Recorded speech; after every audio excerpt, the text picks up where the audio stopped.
ጤና ይስጥልን ውድ አድማጮቻችን፣ ለአሁን ያዘጋጀንላችሁ አጫጭር ዜናዎች ይዘን ቀርበናል። አብራችሁን ቆዩ። ወቅታዊ ታማኝና ፈጣን መረጃዎችን ለመከታተል ቻናላችንን ታይም ሚዲያ ሰብስክራይብ፣ ሼር እና ላይክ በማድረግ ቤተሰብ ይሁን። ይህ ታይም ነው። ጤና ይስጥልን ውድ አድማጮቻችን፣ ለዛሬ ሐሙስ የካቲት 5 2018 ዓ.ም ያዘጋጀንላችሁ ዜናዎች ይዘን ቀርበናል። ቆይታችሁ ከኛ ጋር ይሁን።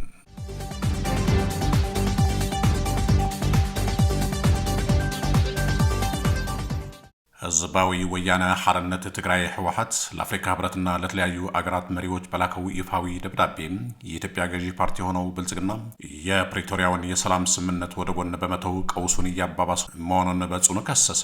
ድርጅቱ በገለጻው እንደተጠቀሰው የመንግስት አስተዳደር ለሰላም የገባውን ቃል በአግባቡ ባለመተግበሩ በትግራይ ክልልም ሆነ በአገሪቱ ላይ ያለው የሰላምና የደህንነት ተስፋ እየመነመነ መጥቷል። የብልጽግና መንግስት ስምምነቱን በከፊል ብቻ ተግባራዊ በማድረግ ረዥም ጊዜ ማሳለፉን የገለጸው ህወሓት በአሁኑ ወቅት ግን መንግስት በአዲስ መልክ ወታደራዊ ንቅናቄዎችን እያደረገ መሆኑንና ይህም ሁኔታ ቀድሞውኑ ስብርባሪ በሆነው የሰላም ሂደት ላይ ጥቁር ጥላ ማጥላቱን አብራርተዋል። በክልሉ ላይ የተጣሉ የኢኮኖሚና የጉዞ እገዳዎች አሁንም ድረስ አለመነሳታቸውም፣ የፖለቲካ ማግለል ስራዎች መቀጠላቸውና የህዝብ ሰብአዊ መብቶች እንዲከበሩ መንግስት ፍላጎት አለማሳየቱ በገዢው ፓርቲ ላይ የሚሰነዘረውን ተአማኒነት ዝቅ አድርጎታል ይላል። በተለይም በግጭት ምክንያት የተፈናቀሉ ዜጎችን ወደ ቀያቸው ከመመለስና የዜጎቹን ደህንነት ከማረጋገጥ ይልቅ መንግስት የሰላም ስምምነቱን ዓላማ የሚያደናቅፉ ስራዎች ላይ መጠመዱ የሰላም ሂደቱን ወደ አደገኛ ምዕራፍ እያሸጋገረው መሆኑ በደብዳቤው ላይ ተመላክቷል። ይህ የመንግስት አካሄድ በህዝብ ዘንድ ያለውን አለመተማመን እያሰፋው መሆኑን የገለጸው ህወሓት የሰላም ስምምነቱ የወረቀት ላይ ብቻ ሆኖ እንዳይቀር የአፍሪካ ህብረትና የአህጉሪቱ መሪዎች በአስቸኳይ ጣልቃ ገብቶ መንግስት ለገባው ቃል እንዲገዛ ግፊት እንዲያደርጉ ጥሪ አቅርበዋል። በአጠቃላይ የብልጽግና መንግስት አሁኑኑ ግልጽና ቁርጠኛ የሆነ እርምጃ ካልወሰደ በታላቅ መስዋዕትነት የተገኘው ሰላም ሊቀለበስና ቀጠናው ዳግም ወደማይፈለግበት ግጭት ሊገባ እንደሚችል ድርጅቱ አስገንዝበዋል። ህወሓት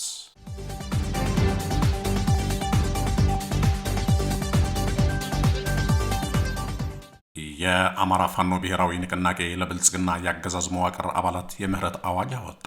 የአማራ ፋኖ ብሔራዊ ንቅናቄ አፋብን የብልጽግና አገዛዝ በአማራ ህዝብ ላይ የከፈተውን ጦርነት ለማፋጠን የሚጠቀምባቸውን መዋቅሮችን ለማፍረስ ያለመ የምህረት አዋጅ ይፋ አደረገ።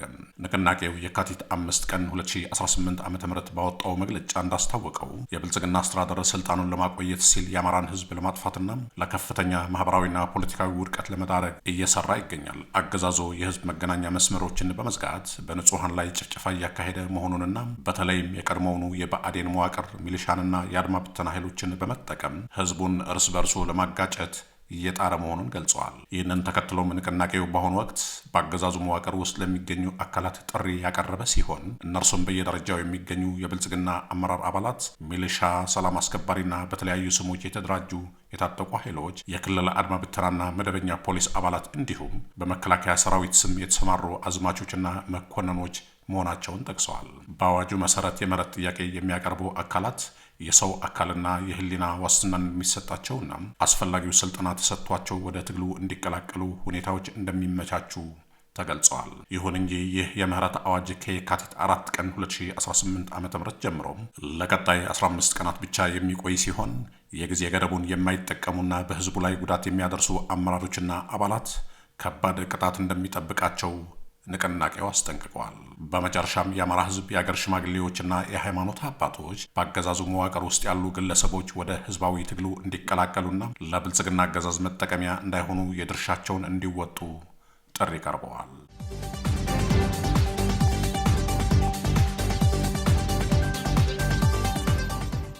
የአፍሪካ ህብረት የሰላምና የጸጥታ ምክር ቤት የሚኒስትሮች ስብሰባ በሱዳን ወቅታዊ ሁኔታ ላይ ያተኮረና እጅግ ጠንካራ የተባለ መግለጫ በዛሬው ዕለት በይፋ ወጥቷል። ይህ መግለጫ በተለይ በሱዳን የውስጥ ጉዳይ ላይ እጃቸውን ያስገቡ የውጭ ኃይሎችን ድርጊት አጥብቆ የኮነነ ሲሆን በሰላማዊ ህዝብ ላይ እየደረሰ ያለውን ሰብአዊ ቀውስ አስመልክቶም ግልጽ ማስጠንቀቂያዎችን አስተላልፈዋል። ምክር ቤቱ ባወጣው መግለጫ በሱዳን የሚካሄደውን ጦርነት በገንዘብ በወታደራዊ ቁሳቁስና በፖለቲካዊ ድጋፍ የሚያፋፍሙ የውጭ አካላት በአስቸኳይ ከድርጊታቸው እንዲቆጠቡ ጥሪ አቅርበዋል። ከዚህም ባለፈ የህብረቱ የማዕቀብ ኮሚቴ ግጭቱን የሚረዱ የውጭ አካላትን በዝርዝር ለይቶ በማቅረብ ከፌብሩዋሪ 2026 ጀምሮ ባሉት 3 ወራት ውስጥ ተግባራዊ የሚሆን የማዕቀብ የውሳኔ ሀሳብ እንዲያቀርብ ትዕዛዝ አስተላልፈዋል።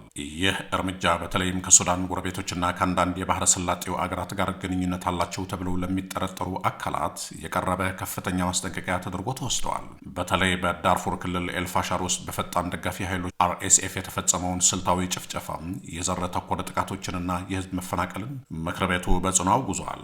ለእነዚህ ሰብአዊ መብት ጥሰቶች ተጠያቂ የሆኑ ግለሰቦችና ቡድኖች በዓለም አቀፍ የሰብአዊ መብት ህግጋት መሰረት ተጠያቂ እንደሚሆኑም በመግለጫው ተመላክተዋል። በተጨማሪም በRSF እና በሱዳን ፋውንዲንግ አሊያንስ አማካኝነት የተቋቋመው እና የጎንየሽ መንግስት ተብሎ የሚጠራው አካል በምንም መልኩ ተቀባይነት እንደሌለው ያስታወቀው ምክር ቤቱ የአፍሪካ ህብረት አባል አገራትና የዓለም አቀፉ ማህበረሰብ ለዚህ አካል እውቅና እንዳይሰጡ አሳስበዋል። ይህ የአፍሪካ ህብረት መግለጫ የወጣው በኢትዮጵያ በኩል ጠቅላይ ሚኒስትር አብይ አህመድ ከሱዳን ተፋላሚ ኃይሎችና በጀርባ ከሚደግፏቸው የውጭ ኃይሎች በተለይም የተባበሩት አረብ ኤምሬትስ ጋር ያላቸው የቅርብ ግንኙነት በብዙዎች ዘንድ ጥያቄ እየተነሳበት ባለበት ወቅት ነው። በአዲስ አበባ የተሰበሰበው ምክር ቤት ይህንን ጠንካራ መግለጫ ማውጣቱ በሱዳን ሰላማዊ ህዝብ ላይ እየደረሰ ያለውን ውድመትና የሉዓላዊነት መደፈር ህብረቱ በቸልታ እንደማያልፈው የሚያሳይ ትልቅ የፖለቲካ መልእክት እንደሆነም ተመላክተዋል። ምክር ቤቱ በስተመጨረሻም የሱዳንን ሉዓላዊነትና የግዛት አንድነት በድጋሚ በማረጋገጥ ሰላማዊ ድርድር ብቸኛው መፍትሄ መሆኑን አጽንኦት ሰጥተዋል። ለሰላም ዝግጁ ነን፣ ለማንበርከክ ለሚመጣ ኃይል ግን አንታገስም ሲሉ ዶክተር ደብረጽዮን ገብረ ሚካኤል አስጠነቀቁ። የህዝባዊ ወያነ ሓርነት ትግራይ ህወሓት ሊቀመንበር ዶክተር ደብረጽዮን ገብረ ሚካኤል በትግራይ ህዝብ ላይ የሚቃጣ ማንኛውንም የማንበርከክ ሙከራ እንደማይታገሱና ለዚህም የሚሆነ ትዕግስት እንደሌላቸው ገልጸዋል። ሊቀመንበሩ ይህንን የገለጹት 51ኛው ዓመት የካቲት 11 የህወሓት ምስረታ በዓልንና ወቅታዊ ሁኔታዎችን አስመልክተው ለመገናኛ ብዙሃን በሰጡት መግለጫ ነው። ዶክተር ደብረጽዮን በመግለጫቸው በትግራይና በፌዴራል መንግስት መካከል ያሉ ልዩነቶችን በውይይት እንዲፈቱ ከፍተኛ ፍላጎት እንዳላቸው አስታውቀዋል። እኛ ከፌዴራል መንግስት ጋር እንወያይ እንጂ እንዋጋ አላልንም ያሉት ሊቀመንበሩም፣ ይሁን እንጂ ማንኛውንም ኃይል የትግራይን ህዝብ አስገዝቶና አንበርክኮ ለመግዛት የሚያደርገውን ሙከራ በምንም ሁኔታ እንደማይፈቅዱ አጽንኦት ሰጥተዋል።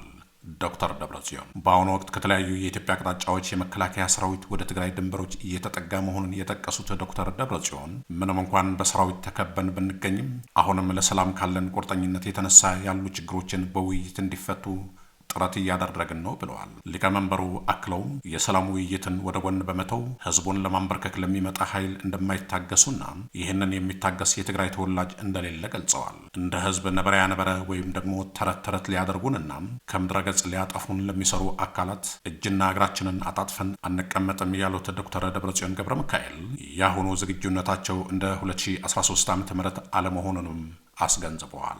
በመጨረሻም ያሉ ችግሮች በሰላማዊ መንገድና በውይይት መፍታት ካልቻሉም የትግራይ ህዝብ ለህልውናው ሲል ማድረግ የሚገባውን ሁሉ ለማድረግ እንደሚገደድ ሊቀመንበሩ አስታውቀዋል። ዶክተር ደብረጽዮን ገብረ ሚካኤል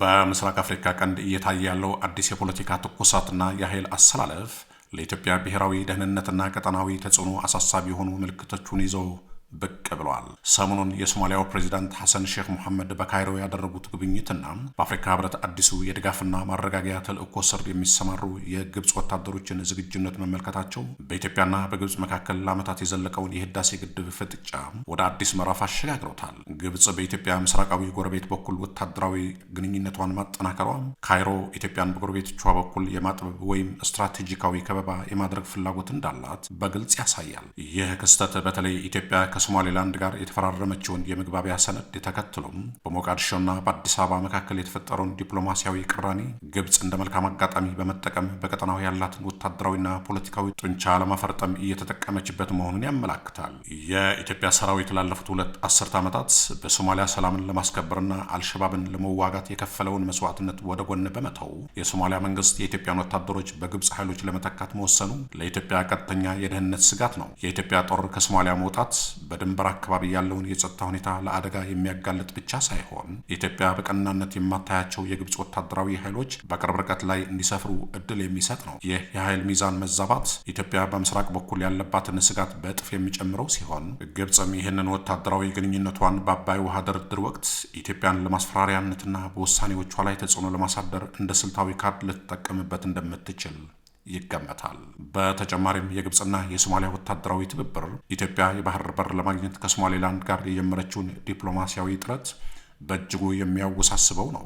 ግብጽ የሶማሊያን ሉዓላዊነትና የግዛት አንድነት ለመጠበቅ በሚል ሽፋን በሶማሊያ የባህር ዳርቻዎችና ስልታዊ ቦታዎች ላይ የምታደርገው እንቅስቃሴ ኢትዮጵያ በቀጠናው የነበራትን የበላይነትና የሰላም አስከባሪነት ሚናም የሚገዳደር ነው። በአጠቃላይ ይህ የግብጽ ወታደሮች ስምሪት ለኢትዮጵያ በዲፕሎማሲውም ሆነ በደህንነቱ ረገድ ከፍተኛ ጫና የሚፈጥር ሲሆን አገሪቱ በቀጠናው ያላትን ብሔራዊ ጥቅም ለማስጠበቅ አዳዲስና ጠንካራ የሆኑ ስትራቴጂካዊ አቅጣጫዎችን እንድትከተል የሚያስገድድ ወቅታዊ ጉዳይ ሆኗል። ውድ አድማጮቻችን ለአሁን ያዘጋጀላችሁ አጫጭር ዜናዎች እነዚህ ነበሩ። በቀጣይ እስከምንገናኝ ሰላም እያላችሁበት ታማኝ ወቅታዊና ፈጣን መረጃዎችን ለመከታተል ቻናላችን ታይም ሚዲያ ሰብስክራይብ፣ ሼር እና ላይክ በማድረግ ቤተሰብ ይሁኑ። ይህ ታይም ሚዲያ ነው።